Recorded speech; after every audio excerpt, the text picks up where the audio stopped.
ভিতরে 99 বেশি মুসলমান বসবাস করে, যে দেশের ভিতরে টেকনাফ থেকে তেতুলিয়া, রূপসা থেকে পাথুরিয়া, পূর্ব থেকে পশ্চিম পর্যন্ত 99 বেশি মুসলমান, যে দেশের ভিতরে আল্লাহু আকবার ধ্বনিতে সূর্য ওঠে, আল্লাহু আকবার ধ্বনিতে সূর্য ডুবে, এই দেশের ভিতরে যে নাস্তিক, যে কুলাঙ্গার, যে আউল ফাউল বাউলে আল্লাহ এবং নবীকে নিয়ে কটূক্তি করবে, অবমাননা করবে, এই দেশের 99 বেশি মুসলমান কোনদিন বসে থাকতে পারে না। চিল্লাবেন ঠিক কিনা?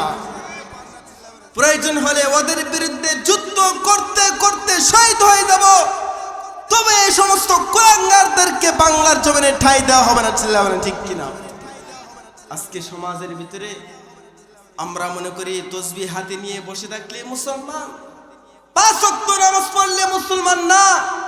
মুসলমানকে তাকে বলা হয় 5 ওয়াক্ত নামাজ পড়বে সময় মতো, যখন কোন নবীর বিরুদ্ধে, আল্লাহর বিরুদ্ধে কটূক্তি করবে, অবমাননা করবে, সাথে সাথে তরবারি নিয়ে রাস্তার মধ্যে নেমে যুদ্ধ করবে, তাকে বলা হয় মুসলমান। চিল্লা বলেন ঠিক কিনা? আজকে আমরা মনে করি নামাজ পড়লাম, তসবিহ আদায় করলাম, বিভিন্ন জায়গায় প্রান্তে প্রান্তে জামাত নিয়া, তবলিগ জামাত নিয়া দৌড়াদৌড়ি করলাম, আমাদেরকে মনে হয় তাহলে মুসলমান বলা হয় না।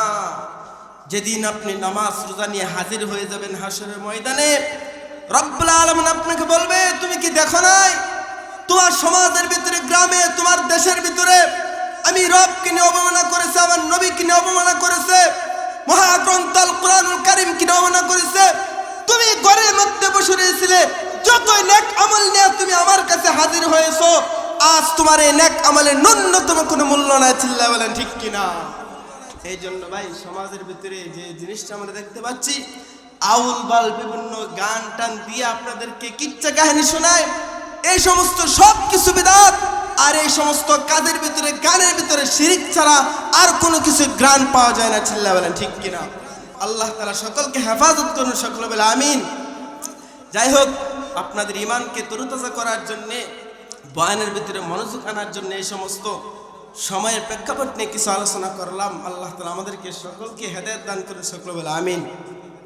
আল্লাহ পাক রব্বুল আলামিন বলেন, ওয়ামা আরসালনাকা ইল্লা রাহমাতাল লিল আলামিন।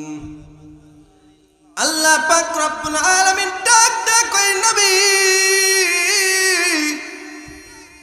আমি আল্লাহ তাআলা আপনাকে পৃথিবীর মধ্যে রহমত স্বরূপ প্রেরণ করেছি। আপনি নবী হলেন আকাশের জন্য রহমত, আপনি নবী হলেন বাতাসের জন্য রহমত। তাম পৃথিবীর মধ্যে যত গাছপালা আছে, পানির নিচে মাছ আছে, যত পশু পাখি আমি আল্লাহ তাআলা বানাইছি, সমস্ত পশু পাখির জন্যে আপনি নবী হলেন রহমত স্বরূপ। বলেন সুবহানাল্লাহ। আপনার নবীকে কাফের মুশরিক বেঈমানেরা কেমন বিশ্বাস করত বন্ধু! মক্কার মধ্যে এমন একটা সময় ছিল, যে সময় কোনো ব্যাংক ব্যালেন্স ছিল না, টাকা পয়সা রাখার মতো। কাফের মুশরিক বেঈমানরা পর্যন্ত আল্লাহ রাসূলকে এত পরিমাণ বিশ্বাস করত, তাদের সংরক্ষিত গচ্ছিত সম্পদগুলা বিশ্বাস করে আপনার আমার নবীর কাছে তারা আমানত হিসাবে রেখে দিতে। বলেন সুবহানাল্লাহ। আপনার আমার নবী, বিশ্ব নবী হযরতে মুহাম্মদুর রাসূলুল্লাহ এত পরিমাণ বিশ্বাস তথা আমানতদারি রক্ষা করতেন, যার কারণে মক্কা এবং মদিনার ভিতরে পৃথিবীর প্রান্তে প্রান্তে নবুয়ত প্রাপ্তির পূর্বে আপনার আমার নবীকে মক্কার সমস্ত কাফেররা আল আমিন, সত্যবাদী নবী বলে আখ্যায়িত করেছেন। বলেন সুবহানাল্লাহ। সবাই জিকির করে লা ইলাহা ইল্লাল্লাহ, জোরে লা ইলাহা। আল্লাহর নবীকে বিশ্বাস তথা তার ভিতরে থাকার কারণে, সততা থাকার কারণে तमाम পৃথিবীর কাফের মুশরিক বেঈমানরা পর্যন্ত সত্যবাদী আল আমিন নবী হিসেবে আখ্যায়িত করেছিল। ওই সময় যখন রব্বুল আলামিন আপনার আমার নবীকে নবুয়ত দান করলেন। যে সমস্ত মানুষেরা তাকে সত্যবাদী আল আমিন নবী বলে আখ্যায়িত করেছে, সাথে সাথে ওই সমস্ত মানুষেরা উল্টে গিয়ে বলে মুহাম্মদ মনে হয় প্রদবর্ষ পাগল হয়ে গেছে। বলেন নাউজুবিল্লাহ। নবাদ প্রাপ্তির পর আপনার আমার নবী বিশ্ব নবী গোপনে গোপনে দিনের দাওয়াত দেওয়া আরম্ভ করে দিছে। কাফের মুশরিক বেঈমানেরা চতুর্দিক দিয়ে ষড়যন্ত্র করা আরম্ভ করে দিছে।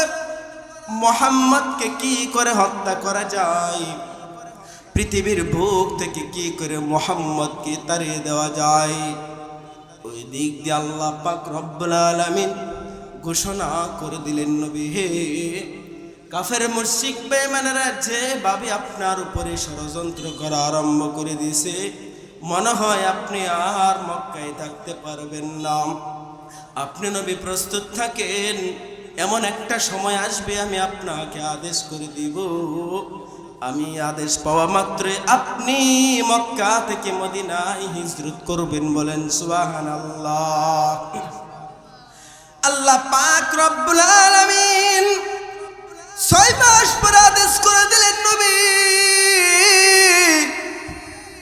যান আপনি মক্কা থেকে মদিনায় হিজরত করেন। আদেশ পাওয়া মাত্রই আপনার আমার নবী বিশ্ব নবী হযরত মুহাম্মদুর রাসূলুল্লাহ সাল্লাল্লাহু আলাইহি ওয়াসাল্লাম রাত্রে বেলা হযরত আবু বকরের দরজার কিনারার মধ্যে যায় করাঘাত করলেন। করাঘাত করার সাথে সাথে আবু বকর দরজা খুলে ফেললেন। আপনার আমার নবী ডাক দেখা বকর, দরজার মধ্যে টোকা দেওয়ার সঙ্গে সঙ্গে আপনি দরজা খুলে ফেললেন। বুঝতে পারলাম না আবু বকর, আপনি কি রাত্রিবেলা ঘুমান না? হযরত আবু বকর ডাক দিয়া কইলেন, নবী আমার, আপনি যে আমাকে আজ থেকে নিয়ে 5 মাস আগে বলে গেছিলেন আবু বকর, আপনাকে আমি যে কোনো টাইমে যে কোনো সময় মক্কা থেকে মদিনা হিজরত করার জন্য আপনাকে নিয়ে যাব। ও আবু বকর, আপনি কিন্তু প্রস্তুত থাকেন। নবী গো, আজ থেকে নিয়ে 5-6 মাস হয়ে গেছে, এখনো পর্যন্ত আমি বালিশের সাথে মাথা লাগাই নাই। নবী গো, আমি শুধু মাথা লাগাই নাই তা না, ওই যে দেখেন খুঁটার সাথে আমাদের হিজরতের সাথে একটা উটকে আমরা বেঁধে রেখেছি নবী। এই উটটা পর্যন্ত 6 মাস হয়ে গেছে, এখনো পর্যন্ত 1 সেকেন্ডের জন্য ঘুমায় না। নবী, আপনি জানেননি আমার মেয়ে আসমা আজ থেকে নিয়ে 6 মাস হয়ে গেছে, প্রতিদিন সকালবেলা নাস্তা বানায় হাজির হয়। নবী আসবে, নবীকে আসার সাথে সাথে নাস্তা দিয়ে দিবি। আল্লাহর নবী বিশ্ব নবী ডাক দেখা, বকর, আপনার ঋণ আমি কোনোদিন শোধ করতে পারবো না। আপনার প্রতিদান রব্বে কারীম হাসরের ময়দানে নিজ কুদরতি হাত দিয়ে দান করবেন। বলেন সুবহানাল্লাহ। মুসলমান ভাইরা আমার, একটিবার বুঝলে আপনারা বলবেন আবু বকর নবীকে কেমন মহব্বত করতেন। আজ আপনি আমি নিজের পিতার জন্য, স্ত্রীর জন্য একটি রাত পর্যন্ত একটি রাত জাগ্রত থাকি না। আবু বকর 6 মাস হয়ে গেছে বিছানার সাথে আবু বকর পিঠটা লাগাই নাই, বালিশের সাথে মাথা লাগাই নাই। নবী ডাক দিয়া কয়, ও দুনিয়ার মানুষ, আমার আবু বকরের মতো যদি তোমাদের ভিতরে এমন মহব্বত ভালোবাসা থাকি, আমি নবী কথা দিয়ে দিলাম, কানা মাই ফিল জান্নাহ, তোমরা আমি নবীর সাথেই জান্নাতে থাকবে। বলেন সুবহানাল্লাহ। আর জোরে বলেন সুবহানাল্লাহ। একটা ওয়াকি আপনাদেরকে শোনাই। আমরা সকলে জানি বড় একজন ফার্সি কবি, তিনার নাম ছিলেন বড়। তিনি এমন কোন কবিতা নাই যে জীবনে তিনি লেখে নাই। ওই কবি একবার মনে মনে ভাবে, তিনার নাম হলো আল্লামা শেখ সাদি রহমাতুল্লাহি আলাইহি। পৃথিবীর মধ্যে যত কবি আছে তার চাইতে বড় কবি আর পৃথিবীর মধ্যে কেউ নাই। এমন সুন্দর কবিতা আবৃত্তি পৃথিবীর মধ্যে কোনো কবি করতে পারে না।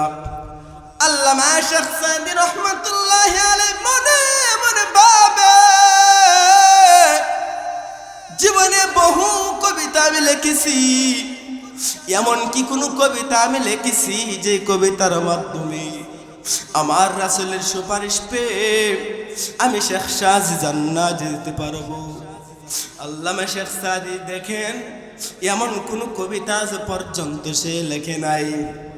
হযরত শেখ সাদী রহমাতুল্লাহি আলাইহি মনে মনে ভাবে, রাসূলের শানে আমি এমন একটা কবিতা লিখব যে কবিতার মাধ্যমে আমি শেখ সাদী জান্নাতে চলে যাব।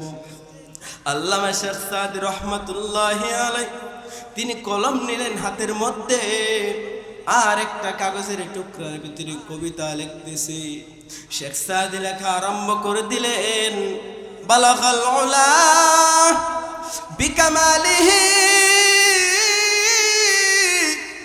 কাশাফাত তুজা বিজামালিহি হাসানাতু জামিউ খিসালিহি। বলেন সুবহানাল্লাহ।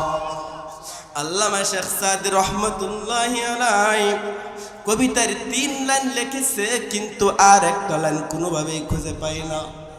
শেখ সাদী রাত্রিবেলা কাঁদে আর বলে, আমার জিন্দেগিতে কত কবিতা আমি লিখেছি, 100 লাইন পর্যন্ত কবিতা আমি শেখ সাদী লিখলাম, কিন্তু আমি নবীর শানে একটি কবিতা লিখব জান্নাত যাওয়ার আশায়। 3 লাইন আমি কবিতা লিখলাম, 4th লাইন আমার জবান দিয়ে আসে না। আমার মনে হয় নবীর প্রতি মহব্বত কম, নবীর সুন্নতের অনুসারে আমি কম, নবীকে মনে হয় আমি কম ভালোবাসি, এই জন্য মনে হয় আমার জবান দিয়ে কোনো কবিতা আসে না। নবীকে আমি ভালোবাসি না, নবীর সুন্নতের মহব্বত আমার ভিতরে নাই। কারণ 4th নাম্বার লাইন ছাড়া কিন্তু কবিতা পরিপূর্ণ হবে না। মুসলমান ভাইয়েরা আমার, ঘটনাটা খুব ধ্যান দিয়ে শুনেন। আল্লামা শেখ সাদী রহমাতুল্লাহি আলাইহি রাত্রিবেলা কান্নাকাটি করে করে শুয়ে আছে। হঠাৎ করে আপনার আমার নবী, বিশ্ব নবী হযরত মুহাম্মদুর রাসূলুল্লাহ সাল্লাল্লাহু আলাইহি ওয়াসাল্লাম স্বপ্নে যুগে হাজির হয়ে গেছে। বলেন আল্লাহু আকবার। আরে জোরে আল্লাহু আকবার। আল্লাহ রাসূল স্বপ্নে যুগে এসে বলে, কে রে বেটা শেখ সাদী, তোমার মনে হয় মনটা বড় খারাপ, তোমার চোখের ভিতরে পানি টলমল করতেছে, কারণটা কি? আল্লামা শেখ সাদী ডাক দেয়, নবী আমার, কত কবিতা আমি লিখেছি, 100 লাইন 200 লাইন পর্যন্ত।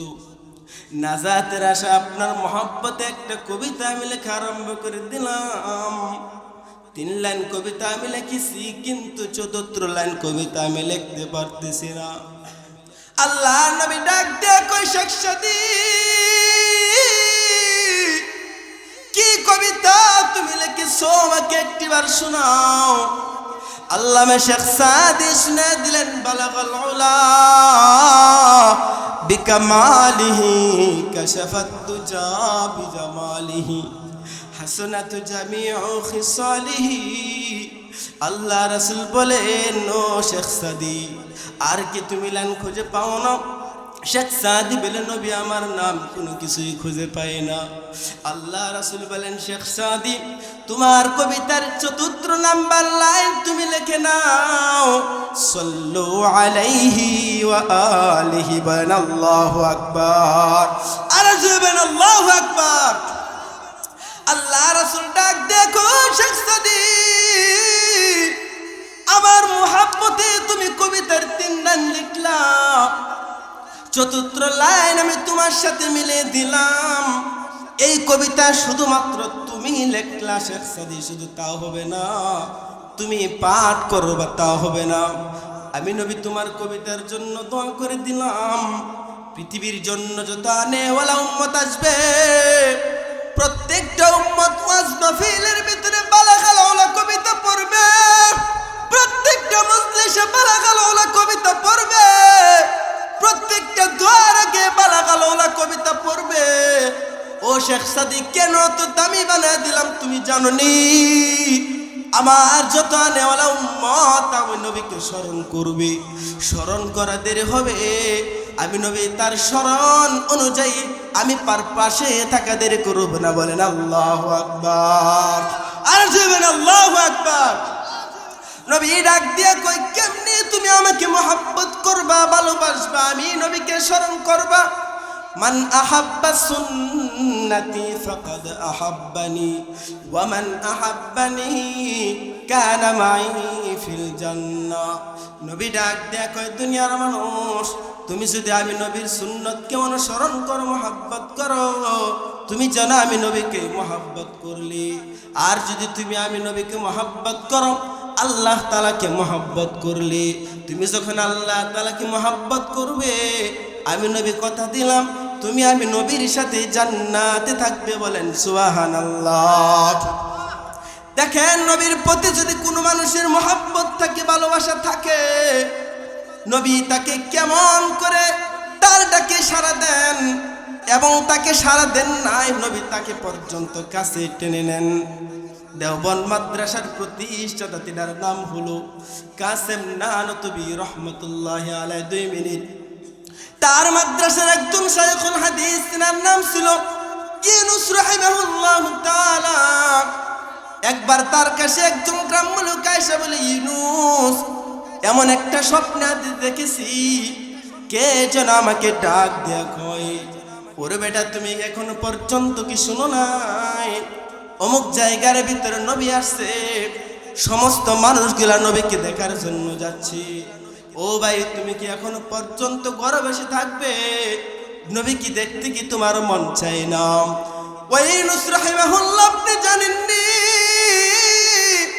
এই কথাটা বলার সঙ্গে সঙ্গে আমার কোমরের ভিতরে গামছা বেঁধে ধরে দিলাম। রাস্তার মধ্যে আমি যায় দেখি দেওবন্দ মাদ্রাসার প্রতিষ্ঠাতা কাসেম নানতুবি আস্তে আস্তে করে হেঁটে হেঁটে রাস্তার ডান সাইড দিয়ে যাইতেছি। বলেন সুবহানাল্লাহ। আমি ডাক দিয়ে বললাম, ও কাসেম নানতুবি, আপনি কি জানেন না ওই জায়গার ভিতরে নবী আসছে? আপনি যে আস্তে আস্তে যাচ্ছেন, আপনি কিন্তু নবীকে খুঁজে পাইবেন না। কাসেম নানতুবি বলে, ঠিক আছে তুমি যাও, আমি মুরব্বী মানুষ, আস্তে আস্তে করে নবীর দরবারে চলে যাচ্ছি। ওই মুরব্বী লোকটা, পাবলিকটা নবীর দরবারে চলে যায়। নবী তাকে সাইডে একটা চেয়ার খালি ছিল, চেয়ারের ভিতরে বসা দিল। আস্তে আস্তে করে হেঁটে হেঁটে দেওবন্দ মাদ্রাসার প্রতিষ্ঠাতা কাসেম নানতুবি রাসূল আরবি সাল্লাল্লাহু আলাইহি ওয়াসাল্লামের দরবারে চলে যায়। চলে যাওয়ার সঙ্গে সঙ্গে আল্লাহ রাসূলের 2 সার দিয়ে কোনো চেয়ার খালি নাই। আল্লাহ রাসূল কাসেম নানতুবি রহমতুল্লাহি আলাইহি একটা টান দিয়ে তিনার কুলের ভিতরে বসায় দিলেন। বলেন আল্লাহু আকবার। গ্রাম্য লোক ডাক দেয়া কয়, নবী, বুঝতে পারলাম না ঘটনা কি, আমি এত তাড়াতাড়ি আসলাম আপনাকে দেখার জন্য, আমি দৌড়ে আসলাম, আপনি আমাকে চেয়ারের ভিতরে বসালেন। কাসেম নানতুবি আস্তে আস্তে করে হেঁটে হেঁটে আপনার দরবারে আসছে, আর আপনি তাকে কুলের ভিতরে টান দিয়ে বসায় দিলেন, কারণটা কি? আল্লাহর নবী ডাক দেয়া কয়, গ্রাম্য ব্যক্তি, তুমি কি জানো না এই পৃথিবীর মধ্যে যার ভিতরে আমি নবীর সুন্নাত যত বেশি থাকবে, আমি নবী তার তত বেশি কাছাকাছি থাকবো। বলেন সুবহানাল্লাহ। গ্রাম্য লোক আল্লাহ নবী বলে, তুমি আসছো দৌড়া দৌড়া, আর আমার কাসেম নানতুবি রাস্তার ডান সাইড দিয়ে সুন্নত অনুযায়ী আস্তে আস্তে হেঁটে হেঁটে আমি নবীর সুন্নত পালন করে করে আমার দরবারে আসছে। এই জন্য তোমার চাইতে বেশি সুন্নত পালন করার কারণে আমার কাসেম নানতুবি দামি হয়ে গেছে। এই জন্য আমার কাসেম নানতুবিকে আমি রাসূল কুলের ভিতরে বসিয়ে দিয়েছি। বলেন আল্লাহু আকবার। এই জন্য ভাই, সকলে চেষ্টা করব যে আমার তামাম জিন্দেগিতে যেন আল্লাহ রাসূলের একটা সুন্নাত যেন না ছুটে। আমি প্রস্রাব করতে গেলেও নবীর সুন্নত অনুযায়ী যাব, পায়খানা খরচ করতে গেলে নবীর সুন্নত অনুযায়ী যাব। এইগুলো হচ্ছে আমল। কিচ্ছা কাহিনী তো অনেক কিছু শুনি। আমি নামাজ পড়তে যাব, টুপিটা মাথায় রাখবো, খাবার খেতে যাব, দস্তরখানটা নিচে বিছিয়ে তারপরে খাবার খাবো। আমি পানি পান করব, 3 ডুবকি দোয়া করে পানি পান করব। আমি খাবার খাবো, দোয়া করে খাবার আমি খাবো। যখন প্রত্যেকটা কাজে কাজে আমার নবীর সুন্নত চলে আসবে, তখন আপনি হয়ে যাবেন নবীর আশিকিন একজন, নবীর প্রেমিক আশিকিন একজন উম্মত। বলেন সুবহানাল্লাহ। নবী বলেন, যে মানুষের ভিতরে প্রত্যেকটা ক্ষণে ক্ষণে তার জিন্দেগিতে আমি নবীর সুন্নত থাকবে, আমি নবী কথা দিলাম কান মাই ফিল জান্নাহ, তার জিন্দেগিতে যদি সুন্নত না ছুটে আমি নবী তাকে জান্নাতে না নিয়ে আমি জান্নাতে যাব না। বলেন সুবহানাল্লাহ।